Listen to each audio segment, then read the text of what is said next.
Natatangay sa gulat ang milyonaryo nang makita niya mismo ang eksena.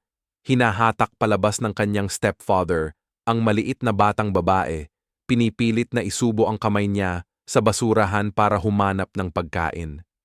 Marumi ang damit niya, basang-basa ng luha ang mukha, at nanginginig ang boses habang nagmamakaawa. Sa sandaling iyon, naintindihan niya na hindi na siya pwedeng tumabilang. Ang katotohanan sa likod nito ay magpapashock sa lahat. Bago tayo magsimula, mag-comment kayo tungkol sa kwentong ito at bigyan kami ng score mula 1 hanggang 10. Kumusta ka ngayon? Kung may iniisip ka man, nandito lang ako para makinig.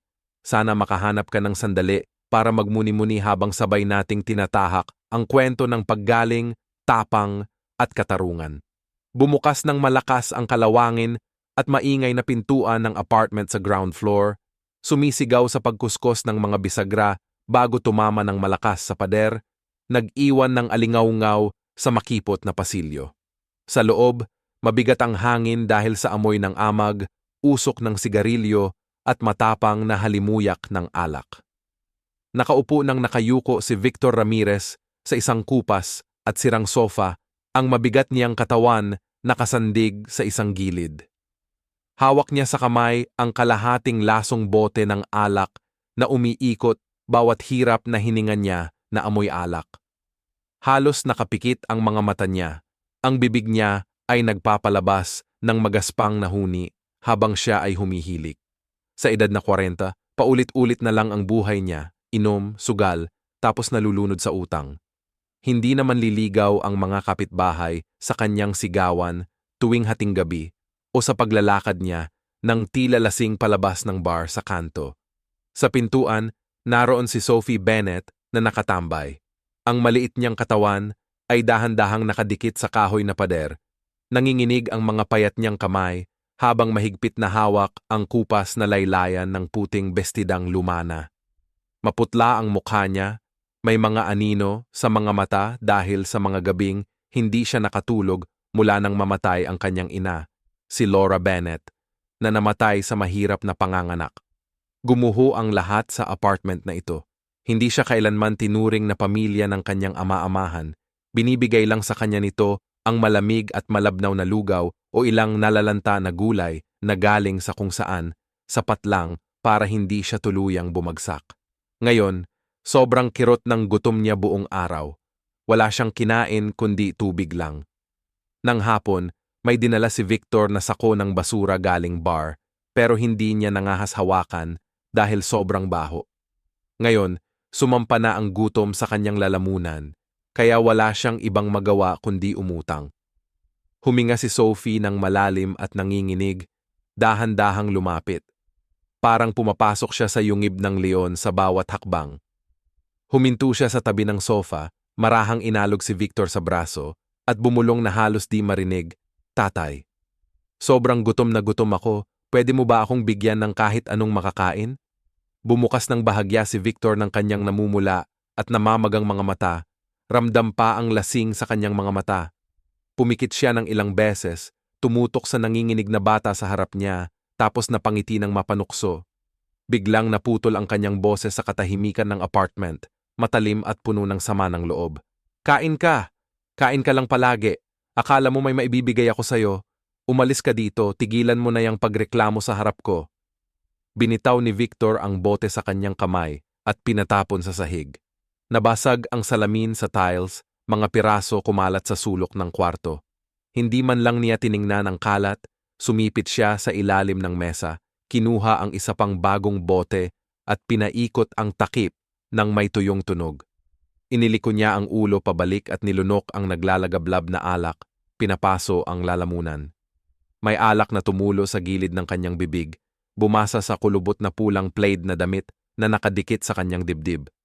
Halos lasing pa rin, bigla siyang sumugod at mahigpit na hinawakan ang payat na braso ni Sophie gamit ang magaspang niyang kamay. Sa isang bigla at malupit na hatak, muntik na niyang patagilidin si Sophie. Tapos hinila siya papunta sa pinto. Hindi pinapansin ang mga hikbi niyang parang namamanhid. Ang boses niya ay mabagsik. Bawat salita ay halatang halong galit at alak. Ang mabahong hininga niya ay mainit na sumalubong sa leeg ni Sophie. Gusto mo ng pagkain, ha? Bibigyan kita ng pagkain.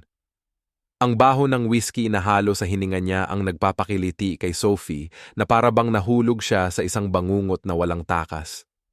Mahinang lumaban si Sophie, ang hubad niyang mga paa ay tumama sa gilid ng pinto na sobrang sakit. Pakiusap, huwag mo akong palabasin. Pero hindi siya pinakinggan ni Victor at wala rin siyang pakialam. Hinila niya si Sophie sa madilim na pasilyo kung saan may ilang pintuan na bahagyang nakabukas. May mga aninong sumilip pero agad na nagsara, walang sino mang nangahas na makialam sa lasing na lalaki. Pagdating nila sa bakuran sa ibaba, tumigil si Victor sa pagtulak kay Sophie nang malakas na bumagsak siya sa kanyang mga tuhod sa nagyayelong semento. Itinuro niya ang isang sulok ng bakuran kung saan may berdeng basurahan na nakatabi sa poste ng kuryente. Ang takip nito ay bahagyang bukas na nagpapakita ng mga itim na plastic bag na magkadikit at ilang take-out na kahon mula sa kalapit na kainan. Amoy baho na grabe, niluhod ni Sophie ang tiyan niya. Ang mukha niya nagkikimkim ng sakit na matagal na niyang nararamdaman. Pero bago pa siya makahinga, tinulak siya ulit. Dumulas siya sa lupa hanggang sa tumigil siya sa tabi ng basurahan. Pakiusap, huwag mo na akong pilitin gawin to. Naputol ang boses niya, nanginginig ang mga kamay, nanghihina ang mga tuhod. Yumuko si Victor, halos sumigaw sa mukha niya. Akala mo ba pera lang ako? Ang pagkain na binibili ko para sa akin. Gusto mong mabuhay? Kumuha ka ng sarili mo. At umiiyak ka pa dahil dito, gago ka at walang kwenta na bata. Sa paligid nila, may ilang bintanang bumukas na. May isang matandang babae na bumulong sa katabi niya, mahirap na bata. Malumanay na sumagot ang tinig ng isang lalaki. Alam ko, pero sino ba ang magtatapang na makialam sa kanya? Labanan si Victor kapag lasing siya, siguradong problema lang ang aabutin mo. Walang lumapit o huminto sa kanya. Nakatayo si Sophie sa harap ng berdeng basurahan. Nanginginig ang mga payat niyang kamay. Nakatitig siya sa mga basang plastik na supot. Ang mabahong amoy ay sumusunog sa ilong niya. Hininga na halong pawis, naglalaro sa isip niya ang malabong imahe ng mukha ng kanyang ina, si Laura Bennett, mahinahon at maalaga, yung dati siyang niyayakap at binitbitan ng mga salitang, Sophie, hindi ka kailanman dapat matakot basta nandito ako. Pero ngayon, wala na ang kanyang ina at ang mga salitang iyon ay tila punyal na tumusok sa puso niya. Kung buhay pa si Mama, hindi niya hahayaan na mangyari to sa akin. Ang iniisip na yon ang nagpatulo ulit ng mga luha, habang ang mga hikbi niya ay palpak na hininga. Napailing siya, Mama, gutom na ako. Ang sakit sobra. Itinutulak siya ni Victor papunta sa basurahan. Dali na. Akala mo ba may oras akong tumayo dito at panoorin kang umiyak? Kinabog ni Sophie ang kanyang mga daliri. Hinaplos ang malamig na plastik na lalagyan sa loob. Tanging mga mantikang piraso ng pizza na lang ang naiwan. Napasinghap siya pero hindi nag-atubiling huminto. Alam niyang kung magpapaliban siya, tatamaan siya ni Victor tulad ng madaming beses na noon. May bumulong malapit sa tarangkahan. Ginagawa niya na naman yon sa babae. Pero mabilis itong nawala. Nalunod sa mabigat na katahimikan ng mga nanonood lang habang hinila ni Sophie ang kanyang kamay pabalik. May dumi ng pagkain na nakadikit. Pakiramdam niya parang siya na ang tawa-tawa ng buong barangay. Nakakahiya at nakakahiya ang sakit na dumaan sa puso niya. Lumiit ang maliit niyang puso, nanginginig ang mga labi, at naninigas ang buong katawan niya. Bulong na walang malay. Sana may pumunta. Iligtas mo ako. Nakatayo si Victor. Nakapwesto ang mga kamay sa balakang. Ibinabalik ang bote ng alak para sa isa pang higop. Malabo ang mga mata niya, pero tuloy-tuloy ang panlalait. Basura lang ang karapat-dapat mong kainin. Naririnig mo ba ako? Tapos, may isang lalaki na nagsalita mula sa likuran, matatag at malinaw na nagpahinto sa lahat ng tao. Tigil. Humarap si Victor na nakasimangot. Pula ang mukha niya dahil sa lasing. Tumingala si Sophie na may luha sa mata at nakita ang isang matangkad na lalaki na hindi pa niya nakikilala. Nakaitim siyang suit, may halong kulay abo ang buhok niya. Hindi malamig ang tingin niya tulad ni Victor, ni walang pakialam gaya ng mga kapitbahay, kundi may dalang lungkot na sobrang lalim na di maipaliwanag. Nanginig si Sophie, gulo ang puso niya. Sino kaya itong lalaki? Bakit siya tumigil, samantalang lahat ay lumingon at lumayo? Sa sandaling iyon, parang huminto ang oras. Lumapit pa ng isang hakbang ang lalaking nakaitim na suwit. Unti-unting bumaba ang kanyang kamay na parang pinipigilan ang nangyari lang. Nakatuon ang mga mata niya sa mahina at nanginginig na bata sa harap niya. Tapos biglang nanlaki na parang may sumikip sa dibdib niya. Siya si Michael Anderson, 38 anyos, isang matagumpay na negosyante sa real estate. Maraming tao sa Brooklyn ang nakarinig sa kanya bilang simbolo ng yaman, kalmadong ugali, at kahit malamig na puso, pero kakaunti lang ang nakakaalam na sa likod ng imaheng tagumpay na yan ay may nakatagong kawalan. Dati siyang binata na puno ng matitingkad na pangarap, pero sobrang dami ng pagsubok na dumaan sa buhay niya. Pinagtibay siya ng pagiging malamig at determinado. Sa una, plano lang ni Michael na dumaan sa kalye kung saan dati nakatira ang kanyang ex bilang tahimik na pamamaalam. Hindi niya inasahan na hihinto siya sa harap ng eksenang nagaganap sa harap niya. Isang lasing na lalaki na naka-red plaid na pinalulumot na damit ang pinipilit na saktan ang isang bata. Hindi na kailangang marinig ni Michael ang lahat para malaman na hindi ito disiplina, kundi kalupitan. Pinilas niya ang kamao, malalim, pero matatag ang boses. 7 ka lang taong gulang. Ano ba ang iniisip mong ginagawa mo? Umikot si Victor, amoy alak ang hininga niya at nakasimangot habang ang mga salitang lulot pa rin sa lasing ay puno ng pagsuway. Ito ang negosyo ko, siya ang anak ko, ituturo ko sa kanya kung paano ko gusto. Hindi umatras si Michael, matatag ang tingin, bahagyang yumuko siya kay Sophie, binaba ang boses, mas malumanay, hindi niya ito deserve. Itinaas ni Sophie ang ulo, pula ang mga mata at puno ng luha. At dahil doon, napaatras si Michael saglit. Parang tumigil ang oras. At sa mga matang iyon, nasilayan niya si Laura Bennett. Ang unang babaeng minahal niya, yung taong kasama niya sa mga kabataang taon niya, si Laura, na may dalisay ng ngiti, malambing na tinig, at yung mga gintong hapon sa bakuran ng paaralan. Bigla-bigla bumalik lahat ng malinaw na malinaw hanggang sa sumakit ang puso niya. Sa isip niya, naririnig pa rin niya yung pamilyar na tawa ni Laura at yung mga binitawang salita noon pa man. Hindi kailanman tumigil si Michael sa pag-asa. Pero ngayon, nabasag na yung pag-asa nang mabalitaan niyang pumanaw si Laura, na nag-iwan ng malamig at walang laman na puwang na walang makakapuno. Tumingin si Michael kay Sophie at kumapit ang kanyang lalamunan. Bulong lang para sa sarili niya na marinig ang mga mata na to ay kay Laura. Biglang pumutok ang galit na sigaw ni Victor. Sinira ang katahimikan. Sino ka ba para makialam sa negosyo ko? Alis ka na. Wala kang kinalaman dito. Hindi umatras si Michael, kalmado pero determinado ang boses. Wala akong pakialam kung sino ka, pero malinaw na wala kang karapatang sakta ng isang bata. Napangiti si Victor ng mapait at sumipa sa lupa.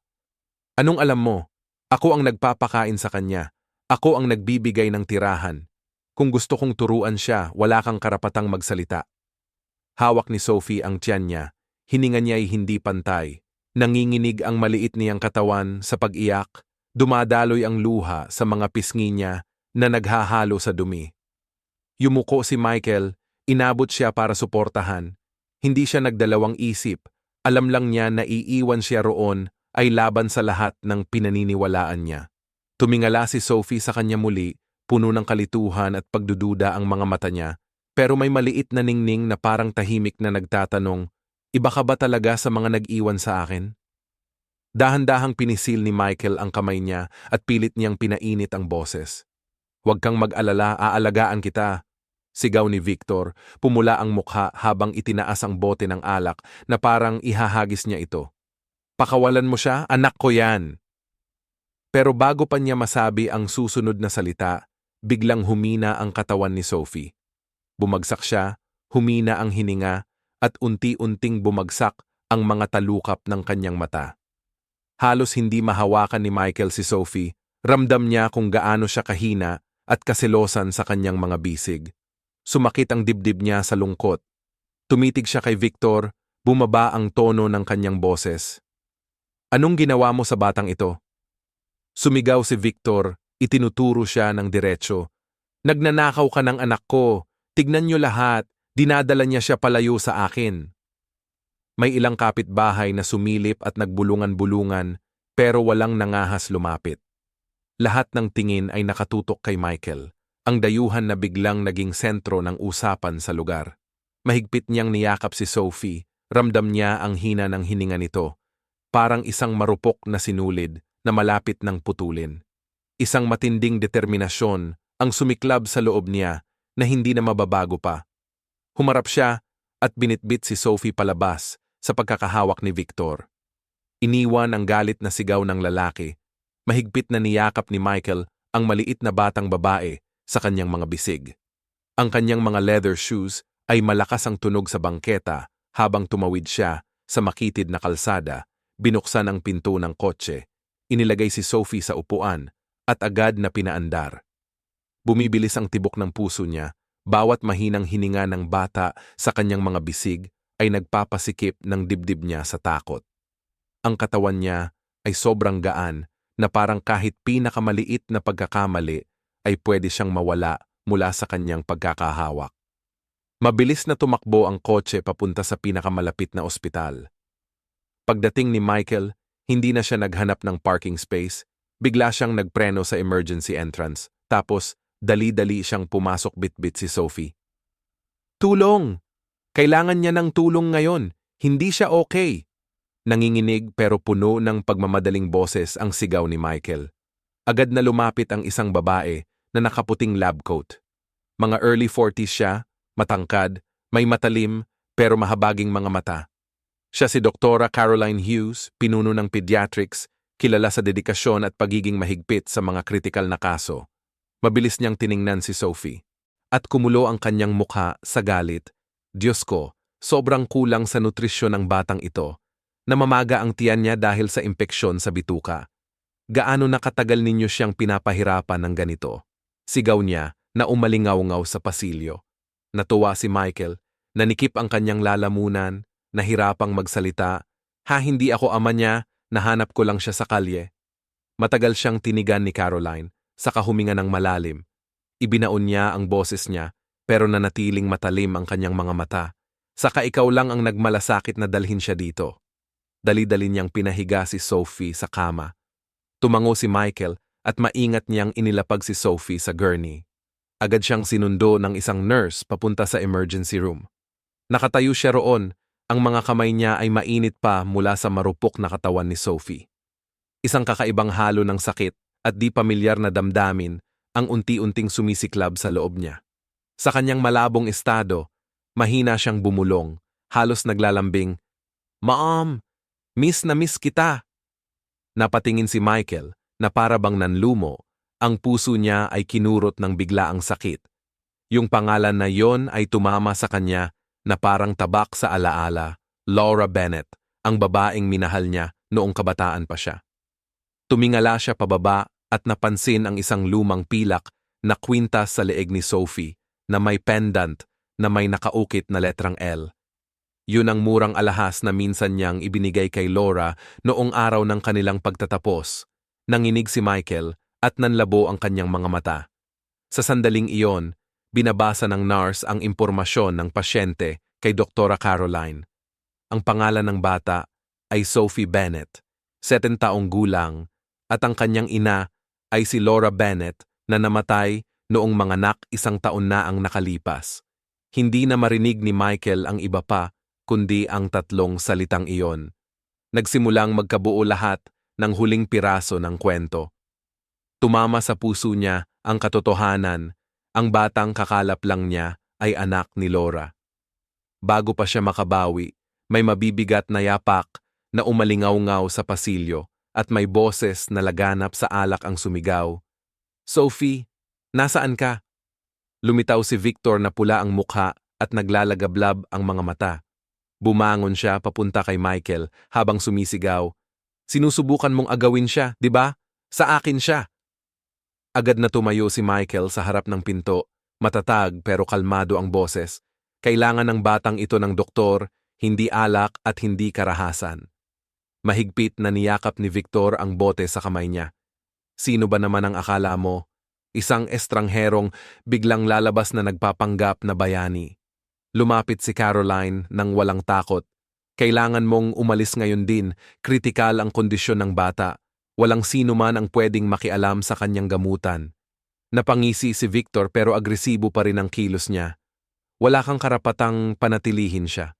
Lumapit si Michael ng isang hakbang, nanlilimahid ang mga mata. Karapatan mo ba yang sinasabi mo? Pinipilit mong maghukay ng basura ang bata, pinapahirapan siya magutom, pinapayagang magkasakit. Kung yun ang tawag mo sa karapatan ng isang ama, matagal mo na siyang nawala. Nakakakaba ang tensyon, ilang pasyente at mga pamilya nila ay sumilip at nagbulungan. Habang lalong sumisigaw si Victor, lalo namang lumalabas ang kanyang lasing at malupit na estado. Samantala, nakahiga si Sophie sa kwarto, halos hindi na makaalam. Narinig niya ang mahihinang pagtatalo, tapos naalala ang pakiramdam ng mahigpit na hawak sa maliit niyang kamay kanina. Sa kalituhan niya, naisip niya, iba ito. Hindi amoy alak, mainit, at nagbibigay ng pakiramdam na ligtas ako. Agad na dumating ang security team ng ospital nang marinig ang gulo. Isa sa kanila ang matatag na nagsabi, "Tama na. Hindi kayo pwedeng magdulot ng gulo dito sa emergency ward. Umalis kayo ngayon din." Nagpumiglas si Victor. "Ako ang tatay niya. Hindi ninyo ako pwedeng pigilan." Hindi tinanggal ni Michael ang tingin sa kanya. Mabagal, pero matimbang ang boses. "Kung tunay kang tatay niya, hinding-hindi mo siya hahayaan na mapunta sa ganito." Lumapit ang mga gwardya at hinawakan si Victor para pigilan siya. Nagpumiglas pa siya, sumigaw ng isang huling banta habang naglalagablab ang mga mata niya sa galit habang nakatitig kay Michael. "Babayaran mo to, panata ko. Pagsisisihan mo ang pakikialam sa negosyo ko." Tahimik lang si Michael, nakatingin diretso sa loob. Wala siyang takot, puro determinasyon lang. Pwedeng magbanta at sumigaw ang lasing na yon, pero alam ni Michael ang totoo. Kailangan ng bata ng proteksyon. Lumingon si Caroline kay Michael, medyo kalmado na ang boses. "Gagawin namin ang lahat ng kaya namin." "Pwede kang maghintay sa labas," sabi niya. Bahagyang tumango si Michael, umupo sa upuan, mahigpit ang pagkakahawak ng mga kamay niya. Hindi pa niya naramdaman na nanginginig ang puso niya ganito dati, sa gitna ng ingay ng ospital. Mahinang bumulong sa sarili si Michael, "Laura, kung nandito ka pa, ano kaya ang gusto mong gawin ko?" Hindi niya kayang iwan ang batang ito. Pumasara ang pinto ng emergency room, naiwan si Michael na nag-aalimpungatan habang hinahatak palayo ng seguridad si Victor na patuloy na sumisigaw sa kawalang pag-asa. Nakasara ang pinto ng emergency room. Umupo si Michael sa bench sa labas. Pagod na pagod ang mga mata, nakatingin sa lugar kung saan ginagamot si Sophie. Hindi pa rin niya alam ang susunod niyang gagawin, pero isang bagay ang tiyak. Ang protektahan ang batang ito ay hindi na lang basta pagpipilian. Naging responsibilidad na niya iyon. Samantala, sa isang maliit na bar sa kanto, bumagsak si Victor sa upuan, baluktot ang mukha dahil sa alak. Pinagsabog niya ang bote sa mesa at sumigaw, "Bigyan mo pa ako!" Namumula ang mga mata niya, halo ng galit at takot. Wala na sa kanya ang bata, at ang imahe ni Michael na dinadala si Sophie ang nagpawala ng kanyang kontrol. Pumasok ang isang maayos na lalaki na naka-gray na suit. Siya si Richard Collins, isang kilalang abogado na bantog sa pagiging sakim at laging handang baluktutin ang batas para sa pera. Umupo si Collins sa harap ni Victor, ibinaba ang boses niya. "Tinawag mo ba ako dito dahil sa babae?" Tumango si Victor, amoy alak. "Gusto kong kumuha ng pera mula sa milyonaryo. Mayaman siya, siguradong magbabayad siya para itago ito." Ngumiti si Collins na may halong plano. "Kung gusto mo ng pera, kailangan mo ng legal na dahilan.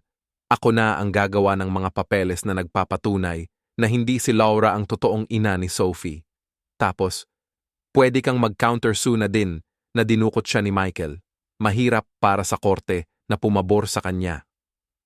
Napapailing si Victor at tinapik ang mesa ng malakas. Ayos yan, gawin mo yan. Kukunin ko pera, siya naman ang mawawalan ng reputasyon. Sa gilid ng counter, may narinig lahat ang isang babae. Si Clara Doyle. Yon, may-ari ng bar, 45 anyos, medyo mataba at may mga matang laging naglalandi. Malaki ang utang ni Victor sa kanya para sa alak. Lumapit si Clara, matalim ang boses. Victor, hindi ka naman nagbayad buong buwan. Ano man yang plano mo, huwag mong kalimutan ang utang mo sa akin. Tiningnan ni Victor si Collins. Tumingin siya kay Clara na may ngiting paikot-ikot. Gusto mo ng pera, di ba? Sige, sumuporta ka sa akin sa korte. Sabihin mo lang na nakita mo si Michael na nililigaw yung babae. Sabihin mo yung mga tamang salita, bibigyan kita ng pera at babayaran kita. Nag-atubili si Clara sandali, tapos tumango. Sige, basta mabawi ko pera ko. Uminom ng tubig si Collins at tumingin sa kanila. Okay, isang saksi, isang kwento, ilang papel lang, sapat na para gisingin ang usapan. Pero kailangan natin ng isang spark pa, yung makakapasabog nito sa publiko. Agad na naalala ni Victor ang isang pangalan. Ilang araw matapos iyon, biglang sumikat ang isang artikulo sa front page ng isang maliit na online na pahayagan.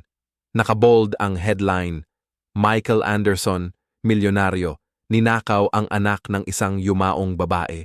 Ang artikulo ay isinulat ni Ethan Cruz, isang batang ambisyosong mamamahayag na kilala sa mga sensational na kwento.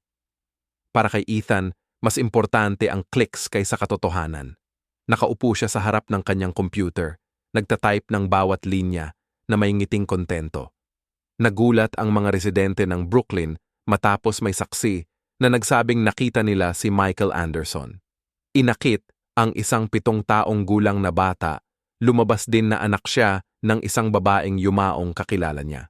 Mabilis kumalat ang balita, nagkaroon ng matitinding komento. May mga pumuna, may nagduda, pero karamihan ay tila laban kay Michael. Hindi tumigil ang tawag sa telepono niya. May lumang kaibigan na nag-text, "Totoo ba yan, Michael? Dinukot mo ba yung bata?" May business partner na tumawag para kanselahin ang kontrata. Pati mga kakilala lang, nagpadala ng mga maikling mensahe. Ang sakit naman. Umupo si Michael sa loob ng kwarto sa ospital, tahimik. Nanginginig ang kamay niya habang tinitingnan ang mga salitang kumikislap sa screen. Pakiramdam niya ay parang hiniwalay siya sa mundong pinagsikapan niyang buuin sa loob ng maraming taon. Samantala, nagising si Sophie mula sa kanyang panaginip sa araw. Lumingon siya at nakita si Michael na nakaupo sa tabi niya, mabigat ang kanyang mukha. Kinuha ng munting kamay niya ang dyaryo na iniwan ng isang tao sa upuan. Mabilis niyang binasa ang malalaking headline at napuno ng luha ang kanyang mga mata. "Tito," nanginginig ang kanyang boses, "iiwan mo ba ako? Sabi nila dinukot mo ako." Nagulat si Michael at agad na lumingon sa kanya. Nakitil ang puso niya sa takot sa mga mata ni Sophie. Yumuko siya, inilagay ang kamay sa balikat niya, at nagsalita ng matatag pero mahinahon, "Hindi kita iiwan, kahit ano pa ang sabihin ng iba." Sa sandaling iyon, maingay pa rin ang mundo sa labas, puno ng tsismis, pero sa loob ng maliit na kwarto sa ospital, alam ni Michael na may pangakong ginawa siya para sa sarili niya.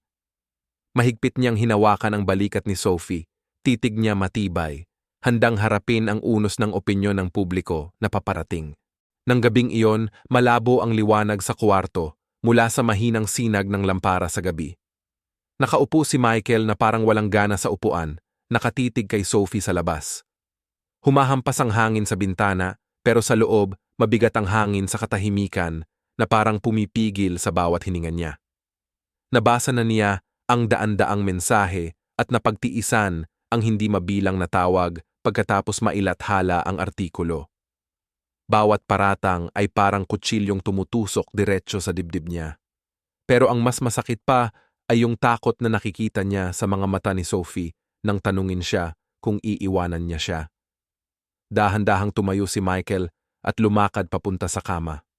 Dahan-dahan niyang inangat ang manipis na kumot at nakita ang maliliit na kamay ni Sophie na mahigpit na humahawak sa isang tuyong tinapay. Maingat niya itong kinuha mula sa kanya at inilagay sa tray sa tabi ng kama, bulong na sinasabing, "Hindi mo kailangang magtago dito. Lagi kang may makakain. Bukas, may mas marami pa, pati sa susunod na araw." Bumuka ang mga mata ni Sophie at tumingin sa kanya na parang hinahanap ang katotohanan sa kanyang mga salita. Nanginig ang mga labi niya bago siya bahagyang tumango.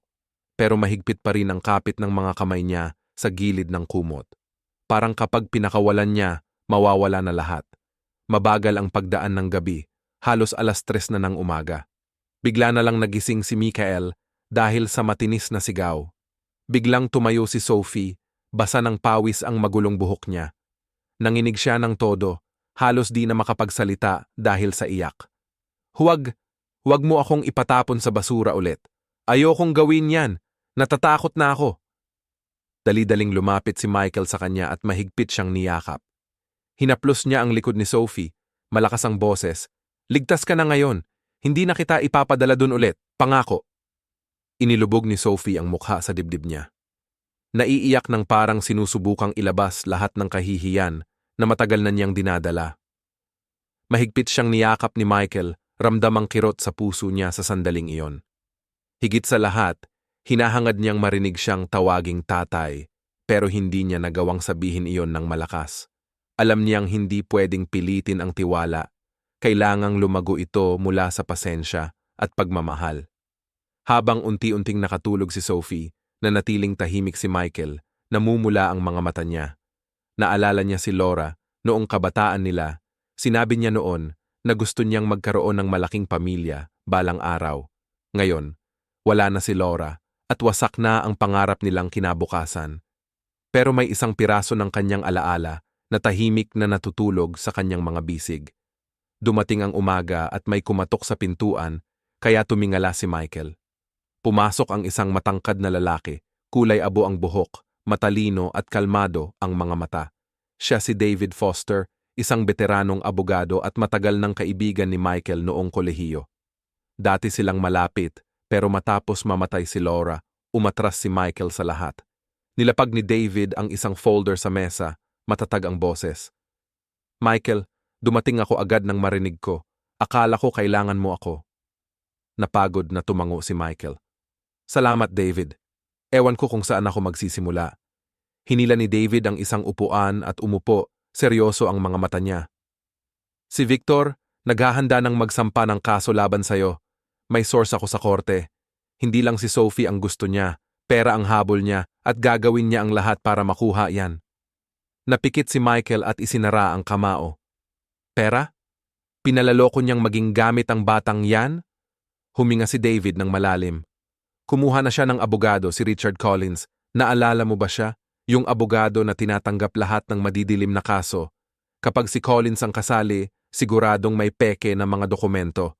At kukunin ni Victor ang mga saksi pati na ang mga press para sumama sa kanya. Tahimik si Michael sa isip niya.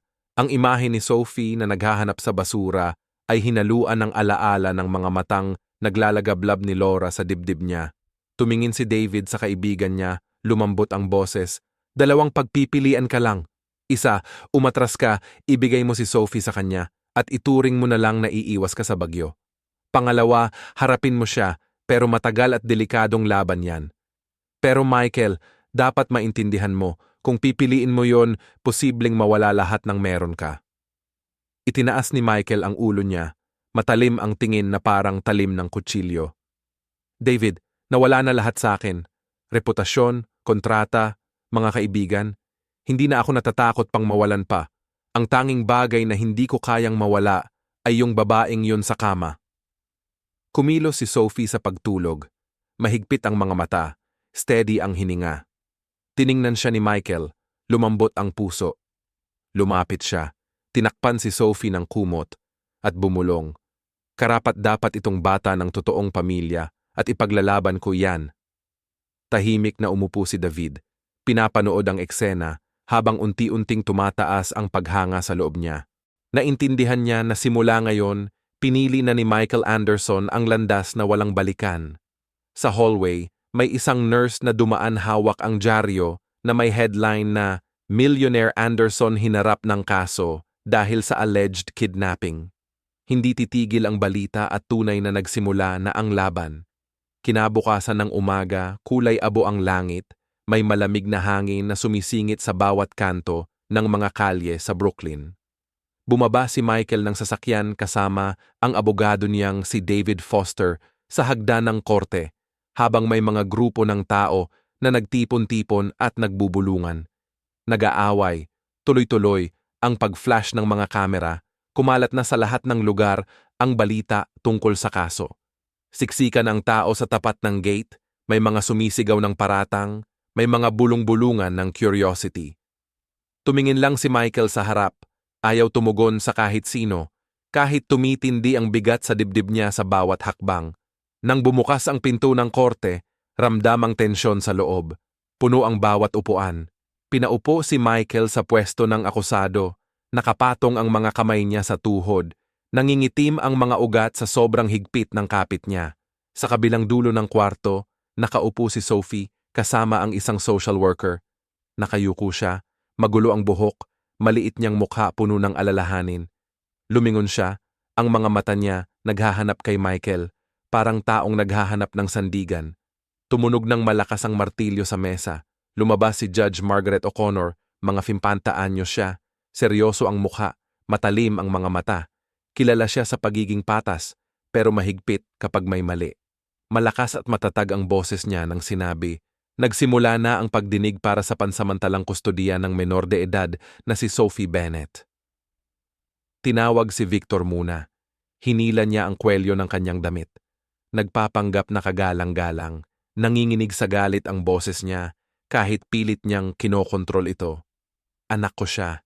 Inalagaan ko siya mula nung namatay ang nanay niya. Binigyan ko siya ng tahanan. Pinakain ko siya sa bawat pagkain. Tinutukan niya si Michael ng daliri. Gusto lang niya akong gamitin para pagandahin ang pangalan niya. Kumurog ang courtroom. Tahimik si Michael, nakatuon ang tingin kay Victor, ayaw mapasali sa gulo. Sumunod, lumapit si Clara Doyle. Nakasuot siya ng madilim na Amerikana, ang mga mata niya ay mabilis na tumitingin dito roon bago siya umubo. Nakita ko si Mr. Michael na niloloko yung babae. Binigyan siya ng candy tapos hinila para sumunod sa kanya. Nasaksi ko to mismo sa aking mga mata. Nang marinig ni Sophie yon, lumaki ang mga mata niya, umiling siya ng todo, at pabulong na halos hindi na marinig sa hangin, hindi yan totoo. Pero nawala ang kanyang pagtutol dahil sa lumalakas na ingay. Tapos dumating si Ethan Cruz, isang batang journalist na naka-tailored na suit, may ngiting kayang-kaya ang kumpiyansa, naglakad siya papunta sa witness stand na para bang panalo na siya. Ginagawa ko lang ang tungkulin ko bilang reporter.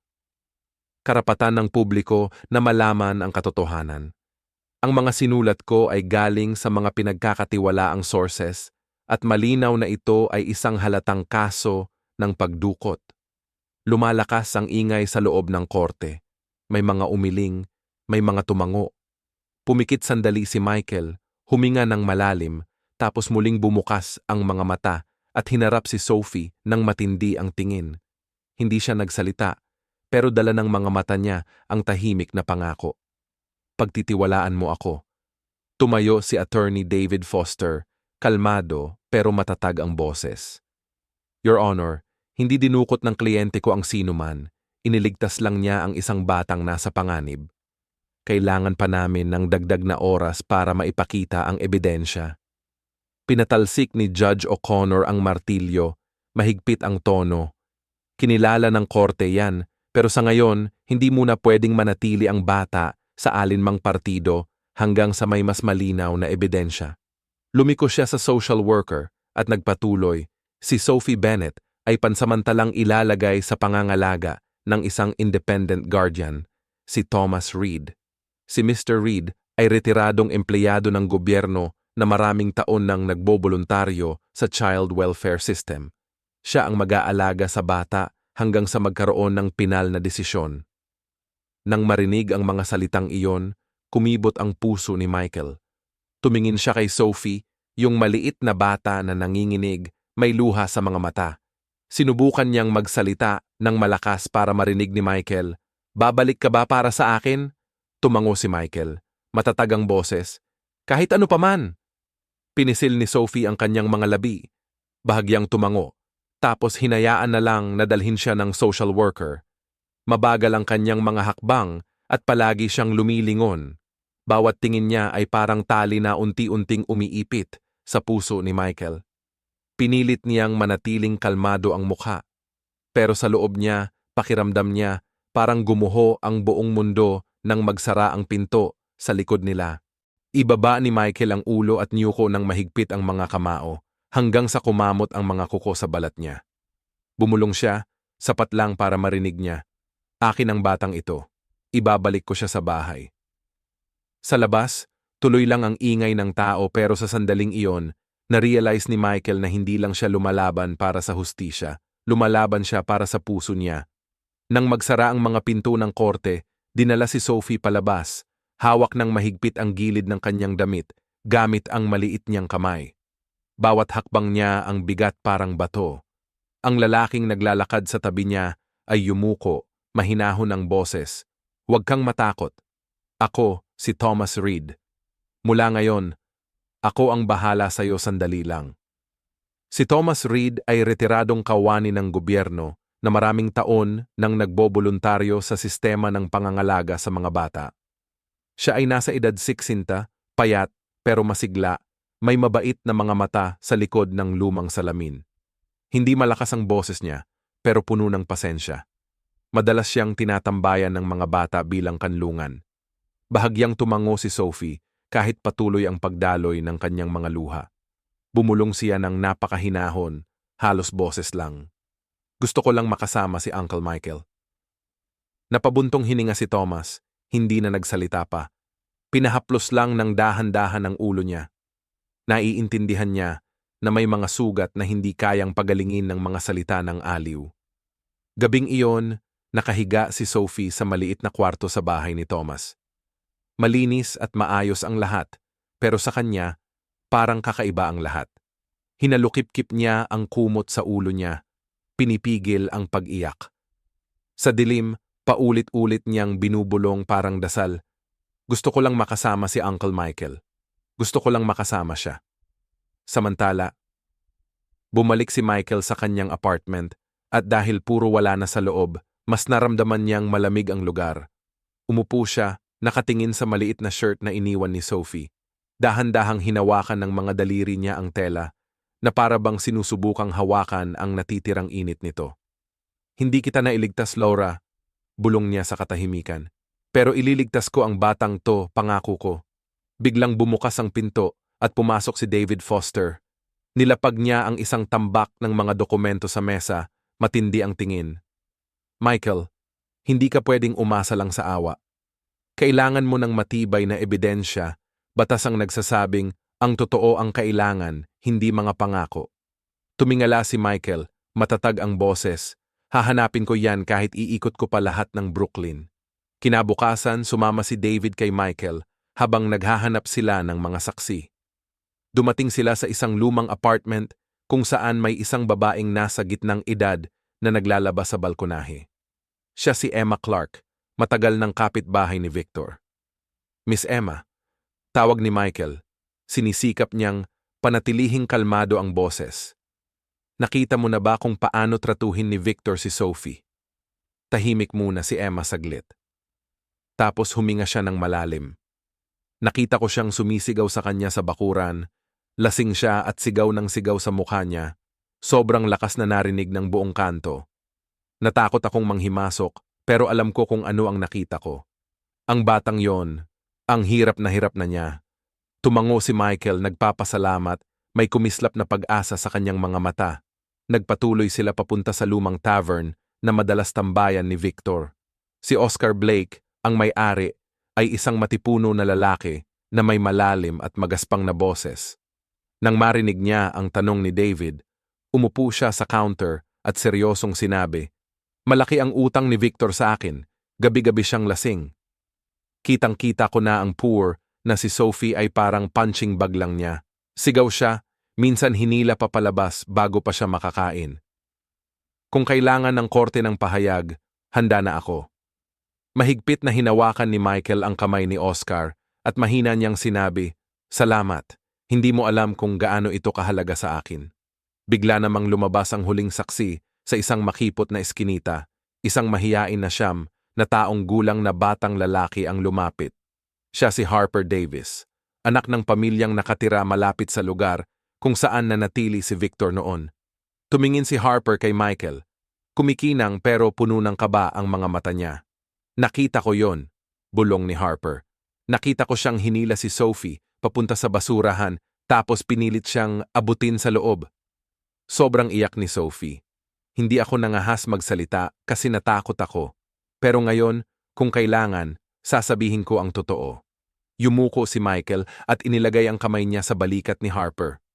"Matapang ka talaga. Ang mga sinabi mo ang makakapagsalba sa kaibigan mo." Nang gabing yon, bumalik si Michael sa apartment niya. Inilatag ang mga notes sa mesa, testimony ni Emma, kumpirmasyon ni Oscar, at higit sa lahat. Totoo yan, nakatingin siya sa kanila ng matagal, tapos pinilas niya ang mga kamao niya. Ramdam ang init ng dugo sa ugat niya. "Ito ang susi," bulong niya. Sa labas ng bintana, humahampas ang hangin, dala ang tunog ng malalayong busina ng sasakyan. Alam ni Michael na papalapit na ang araw ng paghihiganti. Kinabukasan, pumasok si Michael sa korte kasama si David Foster. Sa hagdan, nagkakatipon ang mga reporter, kumukutitap ang mga kamera ng tuloy-tuloy. Wala nang pumapansin sa lamig ng umaga, lahat naghihintay na marinig ang susunod na balita tungkol sa kaso. Yung nangyari sa Brooklyn ay umakibat kay Michael, huminga siya ng malalim, habang mahigpit na hinawakan ang briefcase sa kamay niya. Alam niya na ngayon ang araw na magdedesisyon ng lahat sa loob ng korte. Mabigat ang hangin sa tensyon. Nakatayo ng tuwid si Judge Margaret O'Connor sa mataas na upuan, pinagmamasdan ang buong silid ng matalim ang mga mata. Sa harapang hanay, tahimik na nakaupo si Sophie kasama ang isang social worker. Naka-light purple na damit siya, mahigpit na hawak ang gilid ng upuan. Nang tumingin siya kay Michael, ngumiti siya ng bahagya para parang nagpapadala ng tahimik na mensahe. "Naniniwala ako sa iyo." Tumunog ang martilyo, tanda na nagsimula na ang ikalawang pagdinig. Si David Foster ang unang tumayo, kalmado ang boses. "Your Honor, ngayong araw ay magpapakita kami ng direktang ebidensya mula sa isang saksi."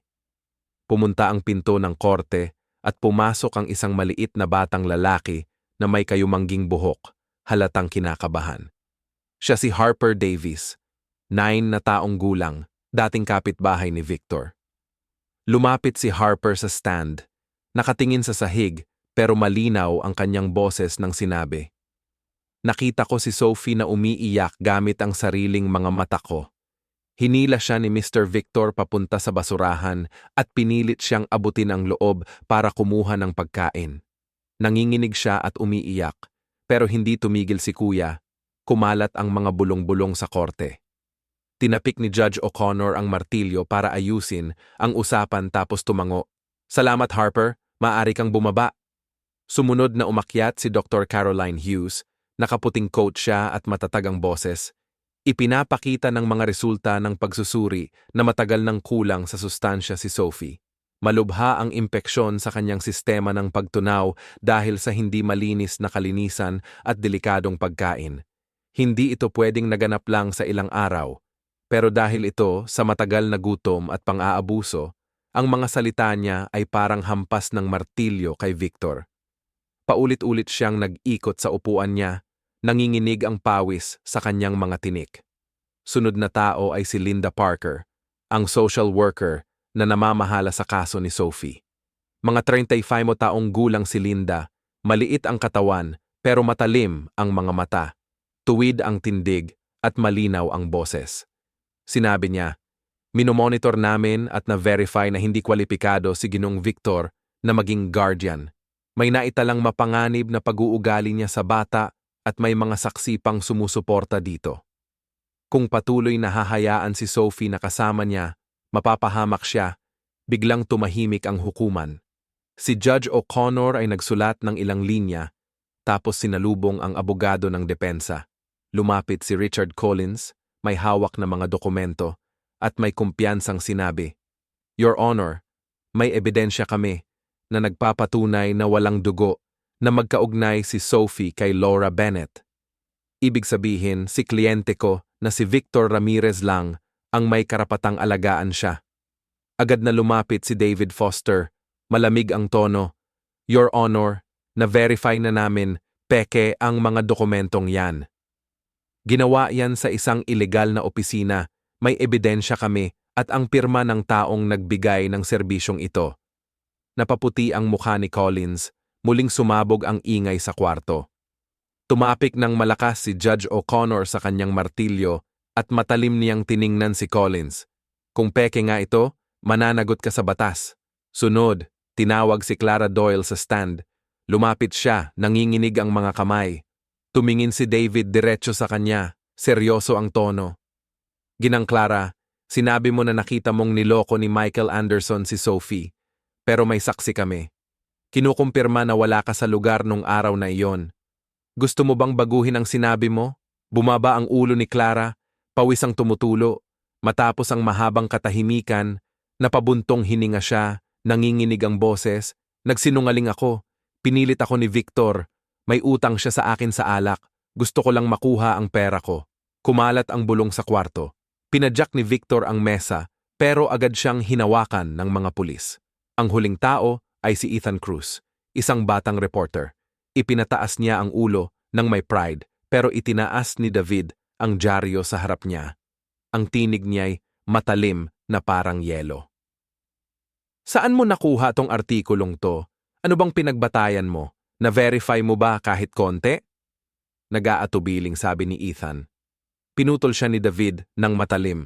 "Bilang mo, nagkalat ka ng pekeng balita para lang sa clicks at sinira mo ang reputasyon ng isang inosenteng tao, pati ang bata, lalo pang nataranta." Namutla si Ethan, ibinaba ang ulo at hindi na makapagsalita pa. Tahimik ang korte. Biglang may narinig na pabulong na iyak.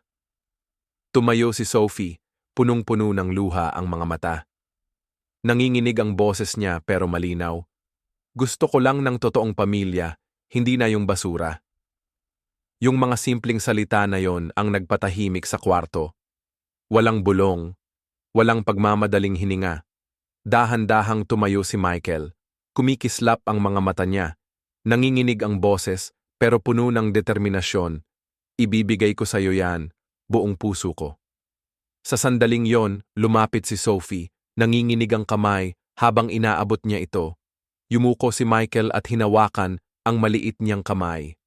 Sa unang pagkakataon sa publiko, pinayagan niya siyang hawakan siya. Nagniningning ang mga mata ni Sophie ng pag-asa. Tumok ng martilyo si Judge O'Connor. Matatag ang kanyang boses. Ibibigay ng korte ang huling hatol bukas ng umaga. Mahigpit na niyakap ni Michael ang kamay ni Sophie. Lumingon siya sa kanya. Basa pa rin ng luha ang kanyang mukha pero puno ng tiwala ang mga mata niya. Sa unang pagkakataon, harap ng lahat, hinawakan ni Sophie ang kamay ni Michael na parang nagbibigay ng marupok pero matibay na tiwala. "Bukas malalaman natin na tayo ay para sa isa't isa." Umalingaw-ngaw ang katok ng martilyo. Kinabukasan ng umaga, diretso tumingin si Judge O'Connor sa mga upuan habang ang kanyang boses ay tumatagos sa mabigat na hangin ng korte. Ipinapahayag ng korte ang pagtatapos ng pagiging tagapag-alaga ni Ginoong Victor Ramirez at inilipat ang kaso sa hukuman ng kriminal na may mga paratang kaugnay ng pang-aabuso sa bata. Si Abogado Richard Collins ay ire-refer sa Ethics Council para sa posibleng suspensyon ng kanyang lisensya. Sinasampahan ng multa sina Ginang Clara Doyle at mamamahayag na si Ethan Cruz dahil sa pagsisinungaling at pagpapakalat ng maling impormasyon. Si Sophie Bennett ay inilagay sa ilalim ng pangangalaga ni Michael Anderson habang tinatapos ang mga proseso para sa pangmatagalang pag-aalaga. Isinulat ni Olivia Green, clerk ng korte, isang babae na nasa 30s, mabilis at eksaktong lumapit at iniabot ang isang file na may selyo. Ginoong Anderson, ito ang pansamantalang desisyon kasama ang appointment sa guardianship office. Congratulations. Halos hindi makakibo si Michael, bahagyang tumango. Tumingin siya kay Sophie na nakatayo malapit kay Thomas Reed. Nang makita niya si Michael, bumagal ang lakad ni Sophie, ang maliit niyang kamay ay tila natigil sa ere, na parabang natatakot at nananaginip. Tito, lagi ba akong kasama mo? Ngumupo si Michael, mababa pero mainit ang boses, hindi lang tito, kung papayagan mo. Tawagin mo akong tatay. Pinisil ni Sophie ang kanyang mga labi. Hindi agad sumagot. Kinuha niya ang kamay ni Michael, marahang pinisil, tapos inilapit ang ulo niya sa braso nito. Ngumiti si Thomas ng mahinahon. Sige lang bata, kasama mo ako, ligtas ka. Tumingin si Michael sa matanda, yumanig ang ulo bilang pasasalamat. Nang lumabas sila ng korte, dumagsa ang mga reporter. Naharang ni David Foster ang pasukan. Walang sasabihin, mahigpit niyang sabi. Ibaba ni Michael ang ulo, niyakap ng mahigpit si Sophie at mabilis na sumingit sa gitna ng tao. Ayaw niyang may makuhanan ng larawan ang nag-aalalang mukha niya. Pagbalik sa apartment sa Brooklyn, binuksan ni Michael ang pinto at umatras. Ito ang bahay natin, sabi niya ng dahan-dahan. Sige, silipin mo. Pumasok si Sophie ng maingat, parang baka may mabasag siyang bagay. Maliit pero malinis at maayos ang lugar. Itinuro ni Michael ang pinto sa kanan. Doon ang kwarto mo. Nilagyan na ni Papa ng ilang gamit. Kung hindi mo gusto, papalitan natin. Pinuksan ni Sophie ang pinto. May maliit na kama na may makukulay na kumot, isang estante ng libro, at isang lampara na hugis buwan. Hinawakan niya ang headboard at napansin ang isang malinaw na plastik na kahon. Nakatayo si Michael sa pintuan. Iyan ang comfort basket. Kapag nagugutom ka, may cookies, gatas at pinatuyong prutas. Hindi mo na kailangang itago. Kapag ubos na, sabay tayong mamimili. Matagal na tahimik si Sophie. Binuksan niya ang pangalawang drawer. Nandun ang hairbrush, ilang hair ties at isang bagong nail clipper. Pwede ko ba gamitin to? Iyo yan, sagot ni Michael. Sandali siyang tumigil. Kung gusto mo, matututuhan kong mag-braid ng buhok. Nang hapon, umupo si Michael sa gilid ng kama. Nagkakalog-kalog na paghihiwalay ng mga hibla ng buhok. Huwag kang tawa, di pa ako magaling dito. Tumalikod si Sophie papunta sa salamin at natawa nang makita ang paikot-ikot na tirintas na nakayuko sa isang side. Parang lollipop ako, sabi niya. Nakatawa si Michael kasama niya, tapos napahinga ng maluwag kasi sa wakas, narinig din yung tawa sa buong bahay. Sa hapunan, magkayakap silang dalawa sa kusina. Nilagay ni Michael ang palayok ng tubig sa kalan at tinuruan si Sophie paano ilublob ang pasta. Nakatango siya habang maingat na hinahalo, nakatutok ang mga mata niya. Gawa ko to, bulong niya ng buong pride na parang kakapanalo lang niya ng malaking laban. Pagkatapos, nilagyan nila ng keso sa ibabaw, tapos naghintay na lang ng maliit na tunog galing sa oven. Kumalat ang bango, mainit at nakakaaliw, dahan-dahan ang pagkain. Kumakain si Sophie ng maliliit na kagat, humihinto paminsan-minsan para tingnan si Michael, para siguraduhing nandyan pa siya. Ibinaon ni Michael ang tinidor. Kain ka pa, hindi naman nawawala ang pagkain dito. Tumango siya, huminga ng malalim, tapos kumain uli ng isa pang kagat. Nang naghuhugas sila ng pinggan, tumayo si Sophie sa tabi niya hawak ang tuwalya. Tay! Mahinang tawag niya, tapos tumahimik. Tumingin si Michael pataas, nag-atubili siya na parabang naghahanap ng ligtas na sasandalan. Iiiwan mo ba talaga ako? Nilapag ni Michael ang plato, pinunasan ang mga kamay, at buong ikinaharap siya. Hindi! Sagot niya agad, medyo namumula ang mga mata. Kahit ano pa mangyari, nandito lang ako palagi. Kung gising ka sa gabi at natatakot, bubuksan ko ang ilaw. Kung gutom ka, hahanap tayo ng laman sa comfort basket. Kung malungkot ka, uupo ako sa tabi mo hanggang sa huminahon ang iyong paghinga. Pangako. Matagal siyang tiningnan ni Sophie na parabang sinusukat yung pangakong yon, laban sa lahat ng mga pagkadismaya noon. Bahagyang tumango siya. Sige, susubukan kong huwag na itago yung candy. Ilalagay na natin kung saan dapat. Ngumiti si Michael tapik sa noo niya gamit ang hintuturo. para alam mo na nandyan pa rin bukas. Nang lumubog ang araw, nagbasa si Michael kay Sophie ng isang maikling kwento na dati niyang paborito noong school pa siya. Iniliko ni Sophie ang ulo niya habang sinusunod ang bawat salita. Sa dulo, kumurap siya at marahang nagtanong, "Alam mo ba kung bakit mukha akong taong kilala mo?" Ibinaba ni Michael ang libro. "Minsan, may minahal akong napakabait. Ang pangalan niya ay Laura Bennett."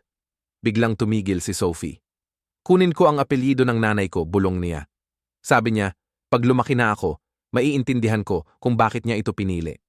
Huminga ng dahan-dahan si Michael, iniiwasan na masira ang mahina at tahimik na hangin sa kwarto. "Sa tingin ko, okay lang na unti-unti mo itong maintindihan. Walang kailangang madalian," sabi niya. Tumango si Sophie. "Ligtas ako dito. Isang pangungusap lang, pero sapat na para mabawasan ang bigat sa dibdib ni Michael." Naglabas ang lampara sa ilalim ng buwan ng malambot na liwanag. Hinila ni Michael ang kumot hanggang dibdib niya. "Kung kailangan mo ng kahit ano, tawagan mo lang ako," sabi niya. Papatay na siya ng ilaw nang may mahina na bulong na lumutang mula sa unan. "Papa."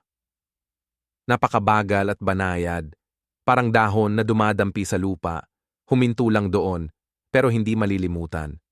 Bumalik si Michael. Hinila ni Sophie ang kumot hanggang baba niya. Kumikislap ang mga mata sa ilalim ng pilikmata. "Gusto ko lang siguraduhing narinig mo lahat ng sinabi ko." Sagot ni Michael na medyo paos ang boses, basang-basa ang mga mata sa gilid.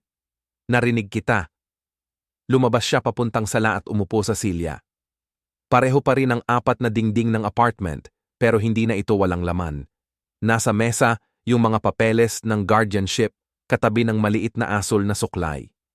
Pinisil ni Michael ang kamay niya sa mata, pinayagang malagas ang luha ng walang hiya. Na-realize niya na yung isang tawag, yung isang salita lang, ang pinakamalaking regalo sa buhay niya. Nakabukas ng kaunti ang pintuan ng kwarto, may buwan na sumisilip at naglalatag ng banayad na liwanag sa sahig. Mula sa loob, maririnig ang steady na paghinga ng batang sa wakas ay nakahanap ng lugar na mapapasukan. Mini hook. Tiningnan ni Michael yung business card ng therapist. Katabi ng mga papel, bumulong siya sa sarili. Bukas sisimulan na talaga natin ang paggaling. Isang Sabado ng umaga, tinusok ni Michael ang maliit na badge sa damit ni Sophie, tapos umatras ng kalahating hakbang. "Okay ba to?" tanong niya. Medyo biro pero seryoso. Tumango si Sophie habang inaayos ang light blue na laso. "Ready na ako." Magkahawak kamay silang lumabas ng apartment at bumaba ng hagdan. Yung pangako kagabi na, "Bukas sisimulan na natin ang paggaling," biglang naging totoo nang sabay silang pumunta sa Spring Festival ng paaralan. Ang bakuran ng paaralan ay puno na ng tawanan at kwentuhan. Mahahabang mesa ang naglalaman ng mga painting, mga handmade na card, at mga baked goods na inihanda ng mga estudyante. Mula sa loudspeaker ay narinig ang mahinahong boses ng vice principal na nagpapaalala sa mga bata na pumila na para sa mga palabas.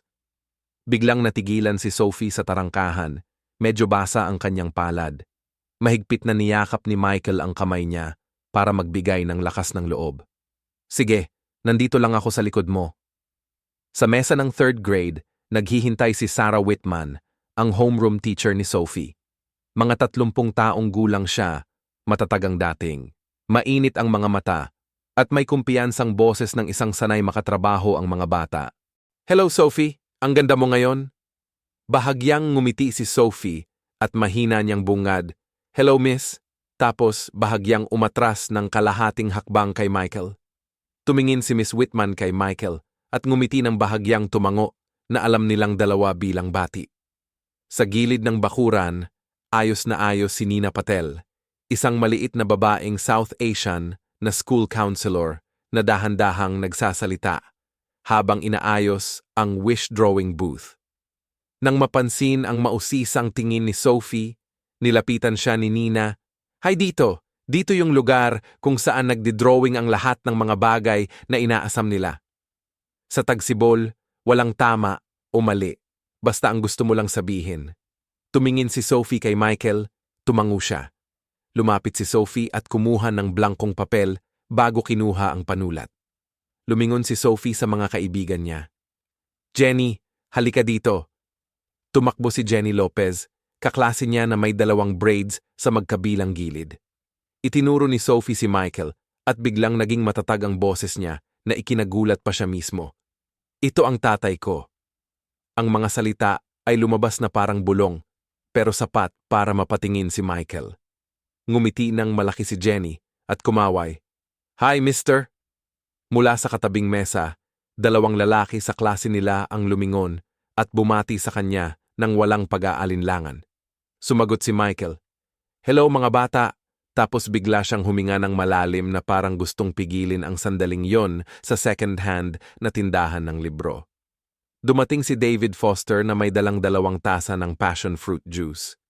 Dumating na ang mga reinforcements, sabi niya habang inilalagay ang isa sa kamay ni Michael, tapos kumura papunta sa wish drawing board.